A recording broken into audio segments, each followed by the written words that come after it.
8890 infections chez les jeunes âgés de 15 à 24 ans pendant l'année 2023.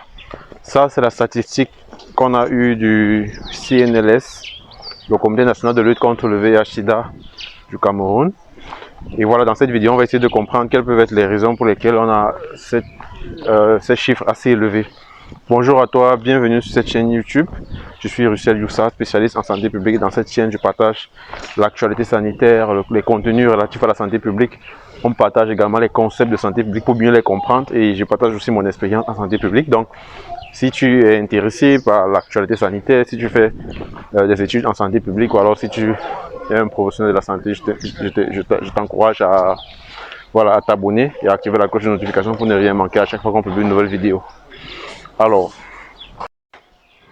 donc, quelles peuvent être donc les 10 raisons pour lesquelles on a ces chiffres assez élevés en ce qui concerne les infections au VIH? Alors, la première raison qu'on peut essayer d'évoquer ici, c'est est-ce qu'il y a un manque d'éducation sexuelle? Ok, vous savez que l'éducation sexuelle, ça joue un rôle très important, ok, pour essayer de stopper la propagation au VIH. Donc, si les personnes sont éduquées sur le plan sexuel, alors on pourra réduire le nombre d'infections. Mais on sait bien qu'il y a chaque année des campagnes de lutte contre le VIH/SIDA pendant lesquelles on transmet des messages aux jeunes. Ok, chaque 1er décembre, par exemple, c'est la journée internationale de lutte contre le VIH/SIDA. Ok, et ici au Cameroun, il y a même ce qu'on appelle vacances sans sida. Il y a des campagnes qui sont faites, on distribue les préservatifs aux gens. Donc, le manque d'éducation sexuelle, peut-être le manque d'éducation sexuelle, oui, mais pas le manque d'éducation liée au VIH. Ok, est-ce que les gens sont éduqués pour une sexualité responsable? On sait que ici au Cameroun, par exemple, avoir plusieurs partenaires, surtout pour un homme, c'est reconnu comme une preuve qu'on est fort. Ok, donc est-ce que les gens sont éduqués bien sur le plan sexuel? Ça, c'est des questions qu'on peut se poser. Et voilà, ça, est-ce que ça pourrait expliquer cette augmentation? La deuxième, c'est est-ce qu'il y a toujours la stigmatisation et la discrimination des personnes qui sont infectées par le VIH/SIDA? Honnêtement, moi je pense que ça a beaucoup baissé par rapport à il y a quelques années. Ok, les personnes ne sont plus autant stigmatisées. Il y a d'autres maladies qui font peur aux gens, ok, comme les hépatites et d'autres maladies. Le VIH n'est plus parmi les maladies qui font vraiment peur aux gens parce que voilà, c'est pas comme dans les années 2010 où on pouvait vraiment être stigmatisé lorsqu'on avait une infection de VIH. Donc, est-ce que c'est la stigmatisation ou la discrimination? Honnêtement, je n'en pense pas. N'hésitez pas à écrire en commentaire si vous pensez que il y a toujours de la discrimination et de la stigmatisation des personnes qui sont infectées par le VIH/SIDA. Ok. Donc, comme troisième raison, est-ce qu'on peut évoquer l'accès limité aux préservatifs? Parce que vous savez que l'une des stratégies pour lutter contre le VIH/SIDA, parce que la voie de transmission normale, c'est pas le contact sexuel. Et lorsqu'on a un contact sexuel qui n'est pas protégé, alors on peut être exposé. Donc, est-ce que les personnes ont un accès limité aux préservatifs? C'est vrai que les préservatifs actuellement sont de plus en plus payants. Ok, c'est vrai, lors des campagnes de vacances sans sida, lors de la journée internationale de lutte contre le sida, on distribue les préservatifs généralement aux jeunes et voilà. Mais c'est assez rare, il y a des personnes qui doivent payer le préservatif chaque fois. Lorsqu'elles veulent avoir un rapport sexuel, elles doivent aller payer.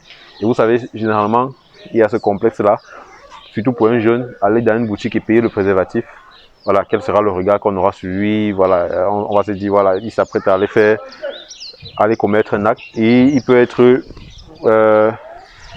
se décourager à l'idée de payer un préservatif. Donc, s'il faut toujours avoir à payer le préservatif, est-ce qu'on ne devrait pas les distribuer de façon vraiment large, de telle sorte que les gens puissent accéder, même de manière incognito.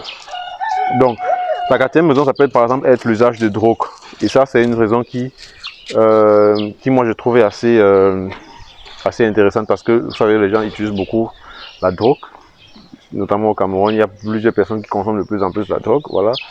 Et voilà, est-ce que et on sait bien qu'il y a un lien entre l'usage de drogue et le VIH/SIDA parce que lorsqu'on se drogue, on n'a plus la capacité de pouvoir adopter un comportement préventif, c'est-à-dire utiliser par exemple le préservatif. Donc lorsqu'on va se droguer, on sera susceptible d'avoir des relations sexuelles avec n'importe qui et voilà, être infecté. Donc ça peut par exemple ça peut se justifier parce qu'au Cameroun, la prévalence de la consommation de drogue est de plus en plus élevée. Les jeunes consomment énormément de drogue. Et le fait que ces chiffres-là soient élevés dans cette population-là, ceci peut expliquer cela. Donc la cinquième raison, c'est les partenaires sexuels, la multiplicité de partenaires sexuels. Vous savez que au Cameroun, les jeunes, comme je vous l'ai dit en entrée de jeu, plusieurs personnes ont des rapports sexuels avec plusieurs partenaires, notamment les hommes et même les femmes aussi. Vous savez, l'infidélité, c'est pas simplement dans le couple, mais c'est également dans l'amitié fille-garçon. Et voilà, avoir par exemple une multiplicité, ou bien que faites par exemple voilà, si tu es par exemple toi l'homme, ok, et que tu as une copine, voilà, et avoir des relations avec plusieurs copines, ça réduit l'utilisation des méthodes préventives, voilà, ça augmente la probabilité de partager, de transmettre des infections sexuellement transmissibles. Donc ça peut expliquer cela parce qu'on sait que on n'est pas dans un pays, j'allais dire, qui a une forte prédominance religieuse. Je prends un exemple, par exemple, le cas d'un pays comme le Sénégal où voilà, les personnes ont une certaine façon de se comporter du fait de la religion. Donc vous allez rarement avoir des personnes qui ont plusieurs partenaires, ou alors et ces partenaires-là ne sont pas au courant. Même si une personne a plusieurs partenaires, ces partenaires sont au courant que voilà, celui avec qui je suis a opté pour la polygamie. Mais ici au Cameroun, c'est un peu stigmatisé. Et voilà, des personnes peuvent avoir des multiples partenaires sans pour autant que ces partenaires-là soient informés. Ça peut également être une raison. Une autre raison, c'est la résistance aux antirétroviraux. Est-ce que on observe une résistance aux antirétroviraux? J'ai pas assez d'informations là-dessus. Okay. Est-ce que les personnes qui reçoivent les antirétroviraux, est-ce que ces antirétroviraux sont efficaces? Les dernières informations que moi j'ai à ce sujet, c'est que lorsqu'on est infecté, qu'on reprend ces antiviraux, normalement, on baisse la charge virale dans l'organisme et donc on réduit même le risque de transmission à une autre personne. Donc, est-ce qu'il pourrait y avoir une résistance au traitement antirétroviraux ce qui va rendre difficile le contrôle du virus? Ça c'est des choses qu'on devait pouvoir rechercher et mener la recherche là-dessus. Et comme autre raison, est-ce que c'est lié par exemple aux migrations, aux migrations et au déplacement des populations? Parce que lorsque on a de nouvelles personnes qui entrent dans un pays, dans un territoire, ces personnes peuvent aussi entrer avec des maladies, et être en contact avec la population cible et donc transmettre ces maladies-là. Donc ça, c'est des éléments sur lesquels on pourra axer la recherche et pour mieux les comprendre. La neuvième raison, c'est lié peut-être à la faiblesse du système de santé. Voilà, on parle de faiblesse, c'est vrai qu'il y a beaucoup de choses qui sont faites par le système de santé pour pouvoir stopper, qui ont été faites et qui ont permis de contrôler la propagation du virus. Mais il y a souvent encore des choses à améliorer, par exemple le manque de personnel, le manque de ressources. Voilà. Est-ce que les personnes qui recherchent par exemple les méthodes de prévention, l'éducation sanitaire peuvent avoir accès à un personnel de santé qualifié à temps au pointeur? Donc ça, c'est des choses sur lesquelles on peut également améliorer. Et comme dixième raison ici, je voulais parler des facteurs socio-culturels. Vous savez que les normes sociales et les croyances culturelles peuvent influencer les comportements des personnes. Ça peut influencer les comportements sexuels et la perception du risque. Voilà, il y a assez d'études qui ont été faites déjà là-dessus. Mais la question ici, c'est de savoir, est-ce que ces perceptions-là, ces normes sociales, socio-culturelles-là, est-ce qu'elles évoluent avec le temps?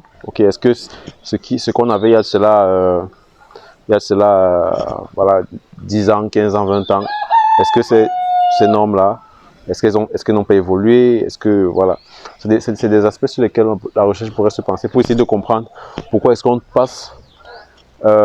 pourquoi est-ce qu'on a au cours de l'année 2023 eu voilà, 8890 infections chez les jeunes âgés de 15 à 24 ans. Voilà.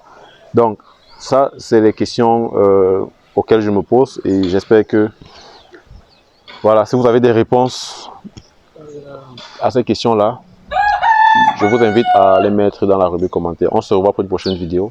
Sentez-vous bien.